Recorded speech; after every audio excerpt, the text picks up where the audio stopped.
Hi, how are you? I'm Kenrick Thomas, the Director of Marketing and Communications for the United Way of St. Lucie County. Welcome to Live United. Each month, we like to have one of our funded partners come on and talk about their organization and how they impact the community. This month, I have Amy Bromhead, the Director of Development for the Alzheimer's Community Care. How's everything going? It's great, Kendrick. Thank you for having us. Thank you for United Way for what they do for Alzheimer's Community Care. And thank you for what you do for the community as well. Now, for those of them out there who don't know, what is Alzheimer's Community Care? Alzheimer's Community Care is a local nonprofit, and we operate in St. Lucie County, Martin County, and Palm Beach County. We provide services and resources to families living with Alzheimer's disease or some form of dementia. We have 7 core services. Some of those services include a family nurse consultant who reaches out to the family. The family can communicate with her. She's sort of the gateway into our services. She lets them understand what the journey is going to be like, connects them with local resources as well. We have dementia-specific adult day centers, one in St. Lucie and one in Fort Pierce, that are 7:30 to 5:30 day centers that are specialized, licensed in the state of Florida. And we provide therapeutic activities, meals for families that have someone living with dementia. We have advocacy. We advocate on behalf of families living with Alzheimer's disease and other forms of dementia. We have caregiver support groups, crisis lines, and we also have our ID locator service, which in conjunction with, we partner with rather the St. Lucie County Sheriff's Office, the Palm Beach County Sheriff's, and Martin County Sheriff's Office, where we can find a loved one if they wander within 45 minutes safely, hopefully, and it's a wonderful program that's also provided at no cost to our families. Good. What is the difference between Alzheimer's and dementia? Are they the same, or? So they are different, and the best way for me to explain it is to think of it like this. Dementia is a symptom of Alzheimer's disease. It's a symptom of other things like Lewy bodies, other neurocognitive disorders. There's, if you think of it like when you go to the doctor and he says, I'm diagnosing you with a runny nose, that's not really a diagnosis. You know that that's a symptom of a cold or flu or an infection. Dementia is a symptom. So Alzheimer's creates dementia. Lewy body disease creates dementia, and there are many other things that can create dementia. But dementia is not a diagnosis. It is a symptom of something else that's causing it. I'm really glad you cleared that up, because for such a long time, I always thought they were the same thing, and then people do think they're the same thing. It's very common, and sometimes even physicians will say you have dementia when they don't really. So the next question would properly be, what's causing the dementia? Yes, I see what you're saying. So if someone's coughing, something's causing the cough. Right. A doctor doesn't diagnose you with a cough or with a runny nose. He tells you, you know you have a runny nose. Yes. You want him to tell you why and what we can do to help it. Wow. Unfortunately, if Alzheimer's disease is causing the dementia, we know that there is no cure. And there's nothing, you can do things and take steps to live your life with quality as long as possible. And there are things you can do to delay the worsening of symptoms, but there is not a cure, and it is 100% fatal. Wow. Always. Wow, that's really sad. How big is Alzheimer's in St. Lucie County? So in St. Lucie County, there's around 9,500 diagnosed cases. However, when you think of that number, you have to consider that most people, 40% actually of people, don't receive a diagnosis ever. They know that there's a memory loss issue, and they sort of assume it's Alzheimer's, and then they live with it the best that they can. Their family lives with it the best that they can. They never get diagnosed.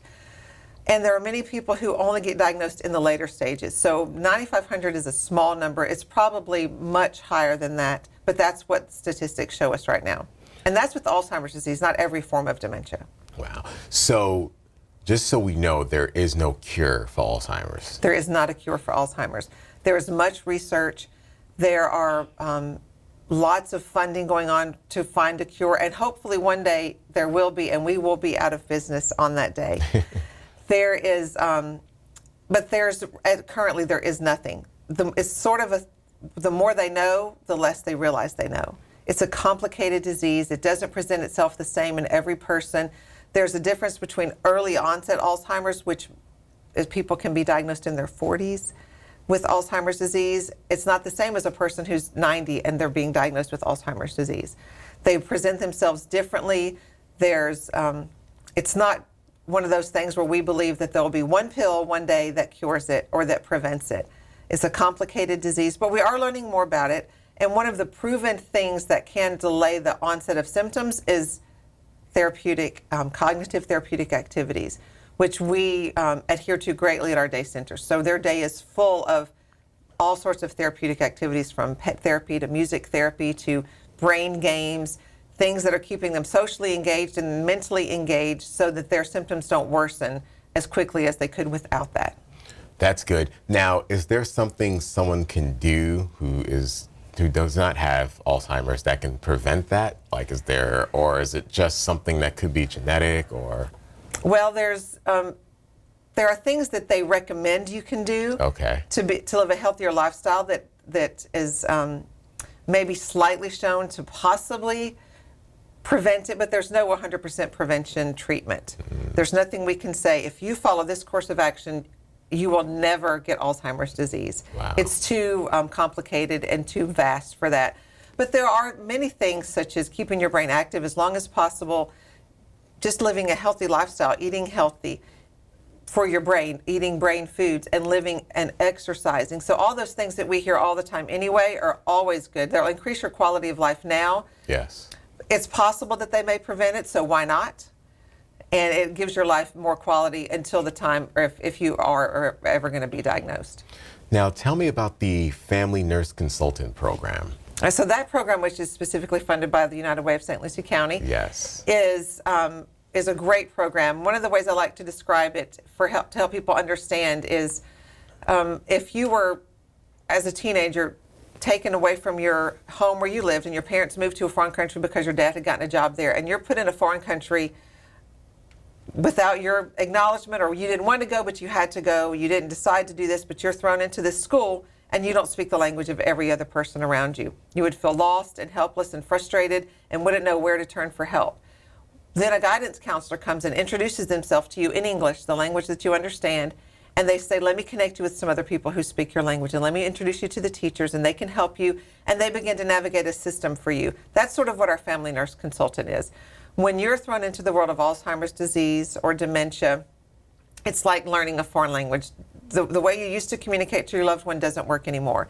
The things that you used to know about them may or may not be the same. So you have to learn how to adapt and how to adjust. And the family nurse consultant helps you learn that and then connects you with other families who are living the same process, so you can draw on each other's support, connects you with resources in the community, whether it be for financial resources, the day center, physicians, in-home care, whatever the case may be, whatever you may need, our family nurse is there to help you. We've had family nurse consultants who found out that one of our families needed a handicap entrance, and they facilitated the process to get them a handicap entrance to their home.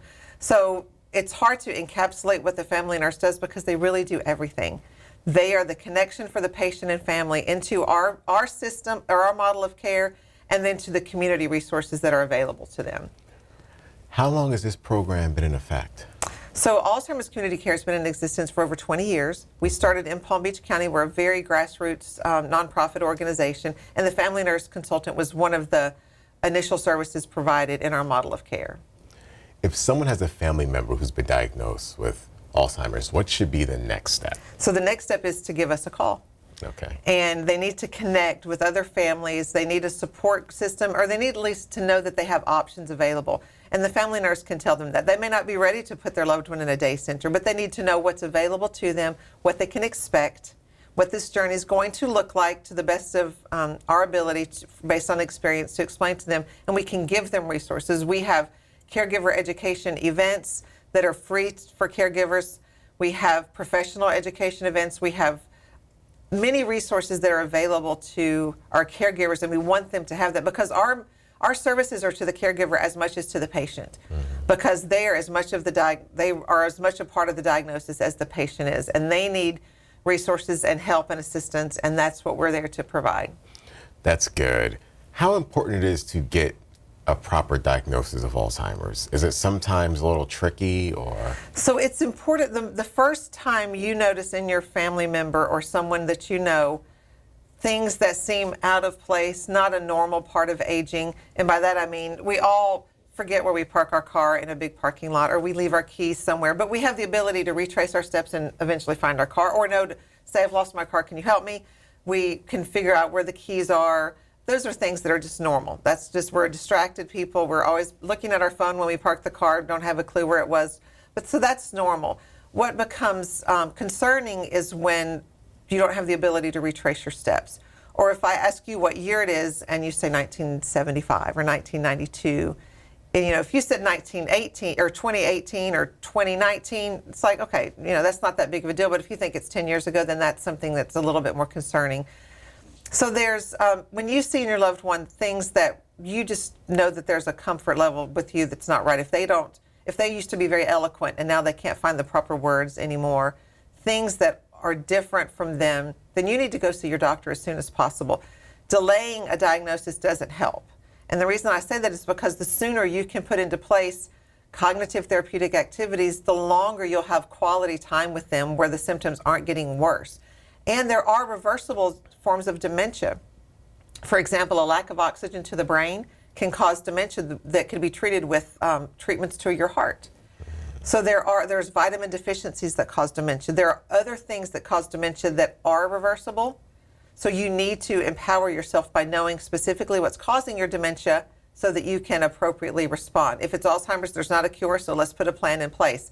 If it's because their heart rate is their heart's not pumping enough blood to their brain, that's something we can deal with. And so you want to know as soon as possible so you can act appropriately. Any events coming up? So we're kind of going out of season now. Our big season event for fundraising events starts in the fall, but we do have our physician and professional and family caregiver education conference coming up on May 29th. That's at PGA National. There is a cost involved, but it's mainly so we can break even because it's an expensive event to run. We have main speakers, we have breakout sessions, and we have vendors available. So it's for professionals, they get 6 CEUs if they attend for the event. So it's a great day for professionals to get caught up on their CEUs, their dementia-specific education. And then for family caregivers, we give them a lot of tools and a lot of resources to help make their journey a little bit easier, to connect them with resources that may be valuable to them. Now, if there's a loved one out there who may have a family member who has Alzheimer's and they want to get in contact with you, how would they do that? So the best number is just to call our main office. And that's, the main office is in West Palm Beach. However, we have connections everywhere. So that would be our 561 number, which is 561-683-2700. And if you said, I live in St. Lucie County and my husband has some form of dementia, they would immediately connect you with a family nurse consultant up here who would begin helping you on this journey. That's great. That's really good. Now, is there anything else you want to add before we end? We could not do what we do without our community partners like United Way. As a nonprofit, we depend upon not just private donors, but supporters like United Way. You've been a huge part of what enables us to support the families of St. Lucie County.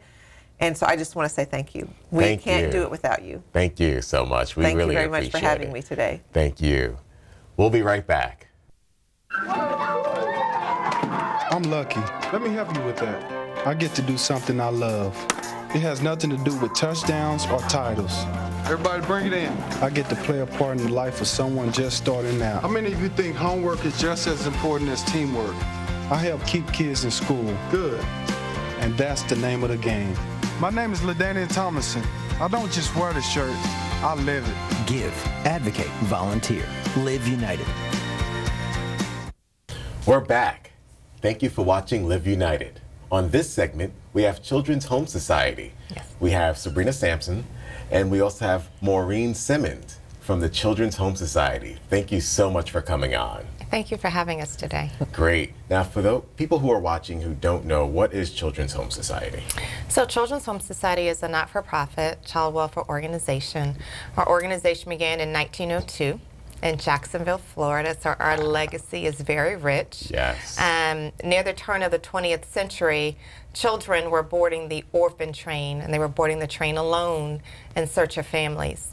And our founder, Reverend D.W. Comstock, realized that there was a better option. And with the help of some community partners, at the time opened the first CHS office, and in the first year, we adopted 2 children. But in that first year, those first few years of the orphan train, Florida saw almost 400 children, come to Florida when there really was no structured child welfare system. And so that's where we started, 1902. Our flagship program was adoption. And here on the Treasure Coast, I am happy to announce that since July of 2018, we've helped 124 children on the Treasure Coast and Okeechobee find their forever families. And so while adoption is still one of our programs that we're very passionate about, on the Treasure Coast we actually offer 8 programs, and we serve nearly 11,000 children and their families here on the Treasure Coast. Wow, that is phenomenal. It is phenomenal. And that's a long time, over 100 years. Over 100 years of providing service to our local communities. And one of our motto is that we want to live in a community where children are able to realize their full potential. And what we like to do at Children's Home Society is turn odds, obstacles, into opportunities. And most of our programs, most of the services that we offer in the community, we're able to offer almost free. And today we're going to talk about one of our newly initiated programs that we're able to offer the community at no cost. And we are able to do that because of a collaboration with the Florida Network of Youth and Family Services. And so we've been offering what we call SNAP. And SNAP is an acronym for Stop Now and Plan. And it is a curriculum that offers a track for boys and a track for girls, because we realize that their needs, their attentions, what they need to help them overcome their obstacles are not always the same. And so Maureen is our program supervisor for SNAP, and she's gone through some extensive training. And while this program is new on the Treasure Coast, it's been around for over 20 years in Canada. And it is an evidence-based program with a curriculum that we initiate with full fidelity. And there's a component that we offer in schools, again, at no cost. And then there's a component of SNAP that we offer outside of the schools, where parents can come with their children and we really interact with them together to help address what the needs are, what the barriers are, and what the challenges are at the family, as a family, and provide them both, the parents and the children, with some tools, to help them be successful. That's really great. So, Maureen, what is SNAP?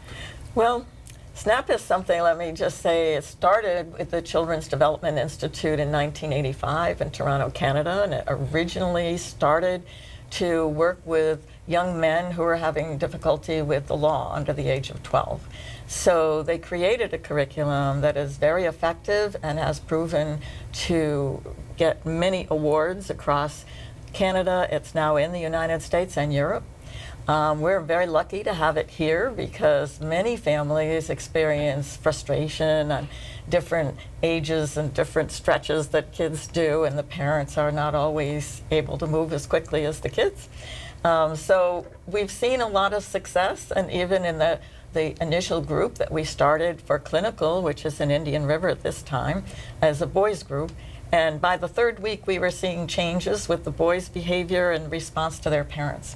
Parents get as frustrated as the kids, and so with this curriculum, we help both. So we work with the parents and we work with the children in the clinical piece. We take referrals from all over the community, law enforcement, the school, any other agencies that have children that need both the service that SNAP can provide, which helps them to reorganize their thoughts so that they're not having outbursts and they're not getting in trouble in class. So both the clinical and the classroom address that. In the clinical, we're more able to then address it with the parents directly. So we have the children in one room learning a skill for this week. Last week we were doing rewards, and we were talking about explaining to parents that that's not a bribe, that's rewarding them for positive behavior. And the children got to participate in all of that. And so we try to teach the same skill, just on different levels, each group. In the schools, we have a similar curriculum. It's at 45 minutes in a classroom, and it's a 13-week series. So we help them to regulate their thoughts and increase their emotional response to things in a positive way. So Stop Now and Plan helps them to stop, think it through, create a plan for what they want for an outcome, what their expectation is for you or me, the teacher, their parents, and it helps them with their antisocial behavior. So they learn how to not be disruptive on the school bus, how to not throw things at other kids, or to steal or to bully other kids to make themselves feel different. So in this, it's been proven and awarded for the fact that it definitely helps long term. The benefits have been more than 12 months for many of the research that's been done. And most of the children that have been through the whole series have not re-engaged with the criminal justice system. So as odd as that sounds for 6-year-olds, it does happen. And in this area, there was one 6-year-old that was arrested, and so through DJJ, so we had to work with some support services for that family because we didn't have SNAP yet. And so now with SNAP, we're able to work with the families. It's a really exciting program to see people change and to see them hear the message. And so they role play, so they learn the techniques, and then they have homework that they take home and do each week with their child. So they all participate, and it's a pretty exciting program, and it's free for the community, and we get we can take referrals from anybody who'd like to come. Mm-hmm. And we're in a school right now, and we're hoping to expand to be more schools, possibly in the fall. That is phenomenal. Now, can you explain the SNAP Girls group and the SNAP Boys group? Well, we have gender-specific groups because they have different needs and they have different expectations, and so do the parents. And so parents treat girls differently than they do their boys, and boys learn to have different expectations. And in a group, we don't want to encourage more conflict, and so it's easier to deal with the same sex so that they're headed in the same direction. So that's why they've found through the Development Institute that it's much more effective if we have them gender specific. What makes you eligible for this program? Anybody's eligible that's having different behavioral disorders or having struggles at home or frustrated parents that don't know what to do next. So there's a lot of different things where we teach them to regulate their emotions, both on the parents and the children's side. So if they're finding that they or feeling that they're ineffective at home, call us, come join the group, and see how you can learn different techniques and how you can approach things from a different perspective. Is there an exclusion criteria? The only exclusions that we have are they all have to be between the ages of 6 and 11, and the Institute would prefer us to have the groups within a 3-year age range, but we can probably work with that a little bit just because of their interests and their ability to catch on to the information. The only exclusions that we really have are if they have any developmental delays, have any cognitive delays, or are in the lower end of the autism spectrum and can't hook into what it is we're actually instructing them on, because they do have to have homework and they do have to continue providing the behavior that we're showing them in the role plays, and that's difficult for some of these other children. So we're happy to take any and all comers that want to participate. That's great. So I know it's been around for a while, but how did this program get started on the Treasure Coast? So it started on the Treasure Coast. We have a partnership, we at Children's Home Society have a partnership with an organization called the Florida Network for Youth and Family Services. And the Florida Network for Youth and Family Services is our connection between Children's Home Society and the Department of Juvenile Justice. And so last year, the Florida Network requested some letters of interest from community partners who might be interested in launching the SNAP initiative in their community, and we submitted an LOI for the Treasure Coast, and we were awarded the contract. And so this is our inaugural year, and so but it's been really exciting, and to hear the rich history, the legacy for outcomes and improvements for children. It fits in line with where Children's Home Society wants to go as an organization statewide. We want to get in front of some of the negative behaviors so that we can have a more significant impact on the back end. So we know as an agency, the more we invest in prevention services up front, the less money we're going to then spend as a community for when those negative behaviors begin to manifest and these families are engaged with the Department of Juvenile Justice or Department of Children and Families, because we know that those services cost the society quite a bit more money. How big is this problem in St. Lucie County? The problem with children and behaviors Yes. I don't think it's a problem that's significant that is specific to St. Lucie County. I think the challenges with children in school is something that you hear nationwide. Yes. You know, we just heard a very traumatic story, a very tragic story in another state where a child that was involved in an altercation in elementary school then didn't survive that altercation. So children have so much more to deal with now, between bullying, self-identity issues, social media. There's so many more negative influences for children that are coming up in our society now. So being able to do something different, not focus on the negative behavior, but to do something different about how we equip parents for how to deal with those negative behaviors so that parents see the outcome that they want for their children. So I think behavioral issues in general is huge for society. Yes, I think for a parent it's got to be more challenging too because you're up against so much. There's social media, like you said, and then when they're off at school, you don't really know who they're hanging around in school. So you can do the best you can, but it's really important to have programs in place on the Treasure Coast to be able to help kids out. Now, if there's a parent that's watching this and they believe their child needs to get involved with this program, what is the process? They could email me or call me at Children's Home Society at Wavecrest Shelter. They can email me at maureen.simmons@chsfl.org. We're happy to encourage anybody who's feeling that level of frustration and concern about their children's success. And we can help in this program the children to make better choices and control their impulsive and aggressive behavior, which lessens the parents' distress and frustration. And we want them to feel like good parents, and we don't want them to feel overwhelmed by everything that's coming at them.